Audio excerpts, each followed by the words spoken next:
In this guide, I'm going to show you how you can inspect your weapon here in Battlefield 6. Before we do dive into this guide, make sure to like the video and subscribe to the channel with all notifications on. It really does help the channel and lets us know that you want more content like this. We'd greatly appreciate it. And if at any point throughout this guide you do have any questions, just ask them down in the comment section below and we can help you out further. I'm going to be doing my best to reply to every single comment down there.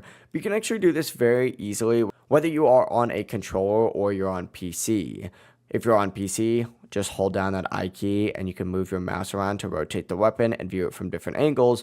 If you're on a controller, simply hold down on the right section of your D-pad and it's going to open up a section that looks like this, and you can move your right thumbstick to tilt or spin it around for a closer look. You can also go up and down or in a full circle to check out the entire weapon.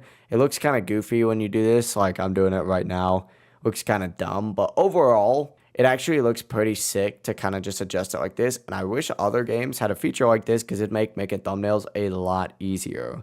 Whenever you're done though, release that D-pad or that I key, and your character is going to hold that weapon normally again, just like this. But yeah, that's how you can actually inspect your gun and show off those camos or attachments here in Battlefield 6. If this guy did help you out, make sure to like the video and subscribe to the channel with all notifications on. It really does help the channel and lets us know that you want more content like this. We'd greatly appreciate it. And if at any point throughout this guide you do have any questions, just ask them down in the comment section below and we can help you out further. Have a great rest of your day though. Peace.